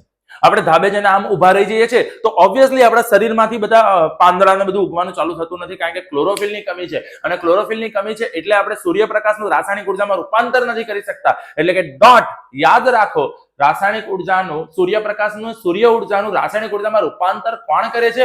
ક્લોરોફિલ. ક્લોરોફિલ ક્યાં આવેલો હોય છે ખબર છે ને? રંજક કણો. નામ શું હતું? હરિત કણ. બહુ જ સરસ, ચલો ધ્યાન આપી દો. તો ક્લોરોફિલ ધરાવતા સજીવો સૂર્યપ્રકાશ, પાણી, કાર્બન ડાયોક્સાઇડ નો ઉપયોગ કરી સરળ કાર્બોદિત ગ્લુકોઝ રૂપે પોતાનો ખોરાક તૈયાર કરે છે, જેને પ્રકાશ સંશ્લેષણ કહે છે. અતિ અતિ અતિ અતિ અતિ ભયંકર મોસ્ટ આઈએમપી કન્ફર્મ તમને પ્રકાશ સંશ્લેષણનું સમીકરણ 1 માર્કમાં પણ પૂછાય. શું કર્યો છે સમજો. તો વનસ્પતિ જે હોય છે એ વનસ્પતિનું, ધારો કે આ પાંદડું છે, પાંદડું રસોડું કહેવાય. પાંદડું શું કહેવાય બેટા? રસોડું, બરાબર? હવે વનસ્પતિને રસોડામાં શું જોઈએ છે? ખોરાક બનાવવા માટે ક્લોરોફિલ, એ તો ઓલરેડી એની પાસે હરિત કણમાં છે. કાર્બન ડાયોક્સાઇડ, કાર્બન ડાયોક્સાઇડ કેવી રીતે લેશે? તો કાર્બન ડાયોક્સાઇડ એ એના નાકથી ખેંચશે. એનું નાક એટલે કોણ? વાયુરંધ્ર. લાસ્ટ લેક્ચરમાં સમજાવ્યું ને, તો વાયુરંધ્ર દ્વારા કાર્બન ડાયોક્સાઇડ અંદર ખેંચશે. પાણી મૂળમાંથી અંદર ખેંચશે, અને મૂળ કાર્બન ડાયોક્સાઇડ, ક્લોરોફિલ અને સૂર્યપ્રકાશ, તડકો તો બાપુ ફૂલ છે ને, તો આ બધું ભેગું થશે ને શું બનશે? ગ્લુકોઝ. શું બનશે? ગ્લુકોઝ. હવે ગ્લુકોઝ નું સૂત્ર શું છે? C6H12O6 અને કહેવાય કાર્બોહાઈડ્રેટ. શું કહેવાય? કાર્બન પરથી કાર્બો, હાઇડ્રોજન પરથી હાઇડ્રો અને પાછળ ઓક્સિજન હતો એટ. મેં તમને પહેલા ચેપ્ટરમાં કીધેલું, જો sulphate SO4, phosphate PO4, carbonate CO3, hydrogen carbonate HCO3. તો બધામાં જ્યારે પાછળ ઓક્સિજન હોય એટલે એટ લાગે છે. તો અહીંયા પણ પાછળ ઓક્સિજન છે ને, આર્યો નહીં યાર, ઓક્સિજન જુઓ ને મસ્ત બેઠો છે. તો આ ઓક્સિજન છે, આગળ કોણ છે? કાર્બન, હાઇડ્રોજન, એટ, કાર્બોહાઈડ્રેટ. અને સાદી ભાષામાં શું કીધું? કાર્બોદિત. શું કીધું? કાર્બોદિત, જે ગ્લુકોઝ છે. શું છે બેટા? ગ્લુકોઝ. તો સૌથી પહેલા જુઓ 6CO2 + 12H2O. 6CO2 કાર્બન ડાયોક્સાઇડના 6 અણુ, કાર્બન ડાયોક્સાઇડના 6 અણુ આવશે વાયુરંધ્રમાંથી વનસ્પતિની અંદર. પાણી મૂળમાંથી પાણીની અંદર આવશે. કેટલા અણુ આવશે? 12 અણુ ભેગા થશે ત્યારે ગ્લુકોઝનો એક અણુ બનશે C6H12O6. કાર્બન ડાયોક્સાઇડની સાથે ગ્લુકોઝની સાથે ઓક્સિજનની બાય પ્રોડક્ટ છે, વધારાની નીપજ, અને એ ઓક્સિજનને બહાર નીકળશે. એટલે ઓક્સિજન છે એ બહાર નીકળશે અને એ ઓક્સિજનને પછી શું કરીશું આપણે? આપણે ઓક્સિજનને અંદર ખેંચી લઈશું ને યાર. આપણે ઓક્સિજન અંદર ખેંચીશું, કાર્બન ડાયોક્સાઇડ ને આપીશું. સિમ્પલ, સામસામી બેન છે. અને પછી પાણીનું એ બાષ્પોત્સર્જન કરશે. પાણીનું શું કરશે બેટા? બાષ્પોત્સર્જન કરશે. બોલો, ખબર પડી ગઈ? પાક્કો 100%. એના તબક્કા કન્ફર્મ પૂછાય છે 100%. તો સૌથી પહેલા શું કરશે? ક્લોરોફિલ દ્વારા પ્રકાશ ઉર્જાનું શોષણ, સૌથી પહેલું સ્ટેપ. બીજું, પ્રકાશ ઉર્જાનું રાસાયણિક ઉર્જામાં રૂપાંતર, બીજું સ્ટેપ. પહેલા શોષણ કરો પછી રૂપાંતર કરો. ત્રીજું, પાણીના અણુનું હાઇડ્રોજન અને ઓક્સિજનમાં વિઘટન. પાણીના અણુનું હાઇડ્રોજન અને ઓક્સિજનમાં વિઘટન દેખાય છે. પાણીના અણુ અહીંયા તૂટ્યા, અહીંયા હાઇડ્રોજન અલગ થયો. કેવી રીતે? 12 દુ 24 હાઇડ્રોજન હતા. 24 હાઇડ્રોજન માંથી અહીંયા કેટલા મળ્યા? 12. એટલે આ હાઇડ્રોજન તૂટ્યો. અહીંયા ઓક્સિજન કેટલા હતા? 12. 12 માંથી ઓક્સિજન કેટલા થયા? 6. બાકીના અહીંયા આવી. એટલે પાણીના અણુનું તો પહેલા વિઘટન થશે. વિઘટન થશે એટલે તૂટ્યું. 1 માંથી 2 બન્યા. બરાબર. અને છેલ્લે કાર્બન ડાયોક્સાઇડનું કાર્બોદિતમાં રિડક્શન. કાર્બન ડાયોક્સાઇડનું કાર્બોદિત એટલે કે ગ્લુકોઝમાં રિડક્શન. કેવી રીતે? અહીંયા ઓક્સિજન કેટલા છે? 12. પહેલા ઓક્સિજન કેટલા હતા? 12. હવે ઓક્સિજન કેટલા વધ્યા? 6. એટલે ઓક્સિજન ઘટ્યા. અને ઓક્સિજન ઘટ્યા, ઓક્સિજન ગુમાવ્યા, અને ઓક્સિજન ગુમાવ્યા એને શું કહેવાય? રિડક્શન. જોરદાર ને?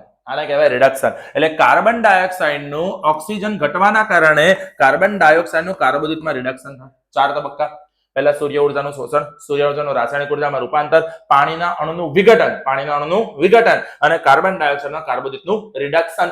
ખાસ પૂછાશે કન્ફર્મ તબક્કા ક્યાં તો પ્રકાશ સંશ્લેષણનું સમીકરણ. બરાબર છે? કન્ફર્મ કરવાનું છે બાળકો. અને એનો પણ વિડીયો જોઈ લઈએ. આ જોઈ લીધું. હા, જુઓ તો આપણા વનસ્પતિમાં પહેલા રસોડાની અંદર કોણ હોય બેટા? હરિતકણ. હરિતકણ પાસે શું છે? ક્લોરોફિલ. અને એ ક્લોરોફિલ શું કરશે? તો કાર્બન ડાયોક્સાઇડ પાણીનું કન્વર્ટ કરશે ગ્લુકોઝમાં. જુઓ, અને આ બન્યું પાણી H2O. આ શું બન્યું? પાણી. કાર્બન ડાયોક્સાઇડ ઓક્સિજનમાં રૂપાંતર થયું. ઓક્સિજન શરીરની બહાર નીકળશે અને ઓક્સિજનનો આપણે ઉપયોગ કરીશું. બેટા જ્યારે પણ થાકેલું કંટાળેલા ફીલ થાવ ને, 2-3 ઊંડા શ્વાસ લો, તમને સારું લાગશે. કારણ કે ઓક્સિજન રિફ્રેશમેન્ટ છે યાર. ઓક્સિજનને ઇન્હેલ કરતા જો ઓક્સિજનનો ઇન્ટેક વધાર દો એટલે તમને કોઈ વાંધો આવશે નહીં. ચલો, આ વિડીયો આપણે જોઈ લીધો છે. હવે જારક શ્વસન, અજારક શ્વસન, તફાવત પણ ભયંકર મોસ્ટ આઈએમપી છે. જારક શ્વસન ઓક્સિજનનો ઉપયોગ થાય, એમાં ઓક્સિજનનો ઉપયોગ થતો નથી. કાર્બન ડાયોક્સાઇડ પાણી છૂટું પડશે, આમાં કાર્બન ડાયોક્સાઇડ પાણી અથવા લેક્ટિક એસિડ છૂટું પડશે. શું છૂટું પડશે બેટા? Lactic acid. ચલો ધ્યાન આપો. હા, હજી એવું હશે ને તો આપણે એક 1 શોર્ટ વિડીયો લઈશું ને, ત્યારે હું તમને એક બીજો મસ્ત કામનો સવાલ કરીશ. ગ્લુકોઝના વિઘટનનો વિવિધ પથ્થરો. ભયંકર કામનો સવાલ છે. ગ્લુકોઝનો પહેલા પાયરુવેટ બને, પાયરુવેટનું પછી અલગ અલગ ઘટના બને, જારક શ્વસન, અજારક શ્વસન બને, પણ એ પછી લઈશું કારણ કે થોડુંક ડિટેલમાં જઈશું. રાઈટ. કાર્બન ડાયોક્સાઇડ પાણી ઉત્પન્ન થાય, આમાં શું થાય? પ્રાણીજન્ય માધ્યમ. જેમ કે યીસ્ટ હોય ને, તો યીસ્ટમાં લેક્ટિક એસિડ બને. યીસ્ટમાં શું બને? Lactic acid. અને વનસ્પતિજન્ય માધ્યમમાં શું બને? ઇથેનોલ અને કાર્બન ડાયોક્સાઇડ. બરાબર છે? Sorry, my mistake. પ્રાણીજન્ય માધ્યમ એટલે સ્નાયુમાં. તો મનુષ્યના સ્નાયુ કોષોમાં લેક્ટિક એસિડ બનશે, અને વનસ્પતિજન્ય માધ્યમ એટલે કે યીસ્ટ જેવા ઇથેનોલ અને કાર્બન ડાયોક્સાઇડ બને છે. બોલો, ખબર પડે છે? પાક્કું? શ્યોર. ચલો, ગ્લુકોઝના અણુનું અહીંયા સંપૂર્ણ દહન થાય છે એટલે વધુ ઉર્જા મળે છે. ગ્લુકોઝના દહનનું અપૂરતું દહન થાય છે. બરાબર છે? એટલે આમાં વધારે ઉર્જા મળે, આમાં ઓછી ઉર્જા મળે. બોલો, આવડશે? ડન. 4 કે 5 મુદ્દા અહીંયા આપેલા છે, મસ્ત ચકાચક તૈયાર કરી દેજો. બરાબર? સમજી લો કે સૌથી પહેલા આપણી પાસે હોય ગ્લુકોઝ, ગ્લુકોઝ C6H12O6. પછી ધ્યાન આપજો, પછી કોષ રસમાં સૌથી પહેલા બનશે પાયરુવેટ. પાયરુવેટ 3 કાર્બનનો અણુ છે, 3 કાર્બનનો અણુ છે. ગ્લુકોઝ તૂટશે, ગ્લુકોઝનો જ ભાગ છે, ગ્લુકોઝ તૂટશે અને એ પાયરુવેટનું પછી 3 ભાગમાં વિભાજન થશે. 3 ભાગમાં શું થશે બેટા? વિભાજન થશે. એમાં એક હોય જારક શ્વસન.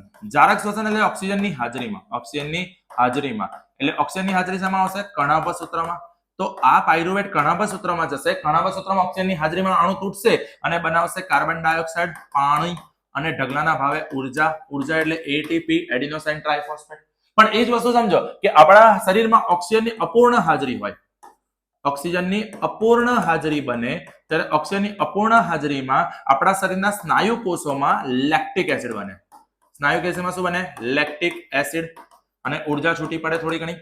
બરાબર છે.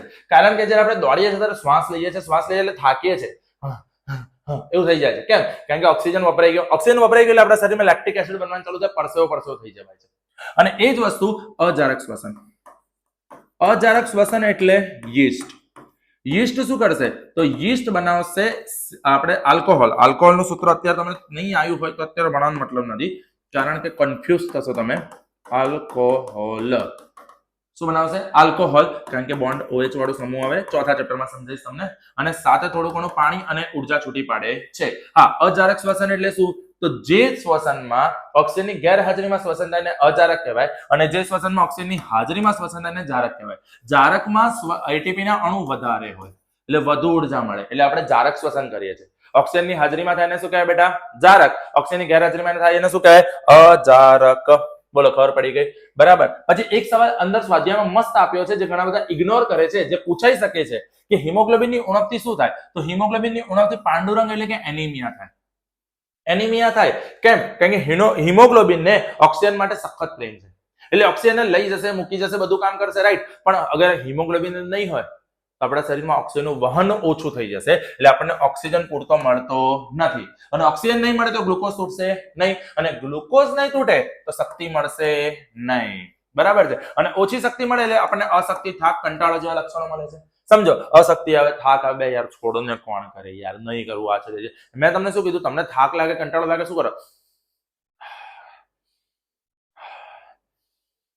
3-4 વાર મસ્ત ઊંડા ઊંડા ઓક્સિજન ખેંચી લો યાર, આપણું જ છે ને, ફ્રીમાં જ છે, વાપરો તમે તમારે. બરાબર, પણ મસ્ત મગજ ફ્રેશ થઈ જાય. બરાબર છે. ચલો, અને પછી એક છેલ્લો તફાવત ધમની અને શિરા. મેં તમને કીધું 2 પ્રકારની રુધિર વાહિનીઓ, ધમની અને શિરા. ધમની રુધિર લઈ જશે ક્યાંથી? હૃદયથી. શિરા રુધિર લાવશે ક્યાં? હૃદય તરફ. બોલો, ખબર પડી ગઈ કે ધમની જાડી, શિરા પાતળી. ધમની જાડી, શિરા પાતળી. તો જુઓ શું કીધું? રુધિર ઊંચા દબાણથી ધમનીમાં વહન પામશે, શિરામાં રુધિર નીચા દબાણે વહન પામશે. બરાબર છે. અંગો કે પેશીઓ? સમજો, લોજિકલી કેવું હોય કે આપણા શરીરના અંગો છે. લેટ્સ સે કે આ હાથ છે એવું વિચારો. લાગતું નથી હાથ જેવું, પણ એવું વિચારો હાથ છે. હાય હાય, કેવું ગંદુ દોર્યું. તો તમે આખું પાચન ના રાખું, હૃદય દોરાઈ નાખો ને યાર. મને હૃદય પણ દોરતા ફાવે, હાથ અઘરો પડશે. ટચલી આંગળી છે, આ પંજો છે, અંગૂઠો છે, ચાલી જશે થોડો. આ સીધો કરી દો અહીંયા. હા હા, થોડો ઘણો ચાલે. હાથ જેવું લાગે તો છે આજે. ચલો, હવે હાથમાં અહીંયા કેશિકા, અહીંયા કેશિકા, અહીંયા કેશિકા, અહીંયા કેશિકા, અહીંયા કેશિકા. એટલે સૌથી પહેલા કોણ આવશે? રુધિર કેશિકા. આ રુધિર કેશિકાઓ ભેગી થઈને બનશે નાની નાની શિરા. નાની નાની શું બનશે? શિરા. અને એવા અંગોના શિરાઓ ભેગી થશે અને છેલ્લે બનશે મહાશિરા. છેલ્લે શું બનશે બેટા? મહાશિરા. મહાશિરા ક્યાં જશે? હૃદયમાં. પછી આપણને ખબર છે હૃદયના 4 ખંડ હોય. રુધિર જમણા કર્ણકમાં આવશે, જમણા કર્ણકમાંથી જમણા ક્ષેપકમાં જશે, જમણા ક્ષેપકમાંથી ફેફસામાં જશે, ફેફસામાંથી ડાબા કર્ણકમાં આવશે, ડાબા કર્ણકમાંથી જમણા કર્ણક, ડાબા કર્ણકમાંથી ડાબા ક્ષેપકમાં જશે, અને ડાબા ક્ષેપકમાંથી મહાધમની દ્વારા, શેના દ્વારા બાળકો? મહાધમની દ્વારા આગળ હૃદયમાંથી ચોખ્ખું રુધિર આપણા શરીર તરફ વહન પામશે. એટલે મહાધમનીમાંથી પાછી નાની નાની શું બનશે? ધમનીઓ. નાની નાની શું બનશે? ધમનીઓ. અને એ ધમની આગળ વિભાજન થઈને પાછી બનશે નાની નાની શિરાઓ, રુધિર કેશિકાઓ. શિરાઓ ના બને, કેશિકાઓ બને. સો લોજિકલી શું થાય સમજો કે નાની નાની કેશિકા, કેશિકા ભેગી થઈને બનશે શિરા, શિરા ભેગી થઈને બનશે મહાશિરા, મહાશિરા હૃદયમાં જશે, હૃદયમાંથી પછી મોટી નીકળશે મહાધમની, મહાધમની ભેગી થઈને નાની નાની મહાધમની છૂટી પડી નાની નાની ધમનીઓ બનશે અને એ ધમનીમાંથી અલગ અલગ કેશિકા બનશે. હવે એક વસ્તુ ધ્યાન રાખજો, આ બંને કેશિકા અલગ હોય, બરાબર છે. અને આ રીતે આપણા શરીરમાં એટલે કેશિકાઓ એકત્ર થઈ શીરા બને. શું કહેવાય? કેશિકાઓ એકત્ર થઈ ભેગી થઈ શીરા બને. ધમની છૂટી પડી, ધમની છૂટી પડીને કેશિકામાં રૂપાંતર થતી હોય છે. જુઓ, એટલે કે અંગો કે પેશીમાં રુધિર કેશિકાઓમાં વિભાજન પામશે. કોણ? ધમની વિભાજન પામે, ધમની છૂટી પડશે જ્યારે રુધિર કેશિકાઓ જોડાઈને શીરા બનાવશે. બોલો, ક્લિયર છે? મહાધમનીમાં ધમની કાંડમાં હંમેશા ઓક્સિજન યુક્ત રુધિર વહે, તો મહાશિરામાં ઓક્સિજન વિહીન રુધિર વહે એટલે કાર્બન ડાયોક્સાઇડ યુક્ત રુધિર વહે. તો એનાથી અપવાદ હતો બેટા ફુફ્ફુસીય ધમની ને ફુફ્ફુસીય શિરા. યાદ આવી ગયું? બોલો, ડન છે? તો અહીંયા આગળ આપણે ચેપ્ટર 5 ની આજે કરીશું પૂર્ણાહુતિ. સત્યનારાયણ દેવ કી જય પણ બોલાવી દઈશું બાળકો. પણ આજે મેં ચારે ચાર તંત્રો મસ્ત કરી દીધા છે બેટા, દિલથી સમજાયા છે. એક પણ વાર આળસ કંટાળો કશું જ નથી લાયા તમારા સર. મસ્ત સમજાવ્યું છે, ડીપમાં સમજાવ્યું છે, ડિટેલમાં સમજાવ્યું છે. તો એકવાર એમાં ગોતો તો લગાવી જ દેજો અને મસ્ત તૈયાર કરી દેજો. હવે મળીએ છીએ નેક્સ્ટ ફ્રાઈડે. ત્યાં સુધી બાય બાય. મસ્ત તૈયાર કર્યો, મળીએ છીએ.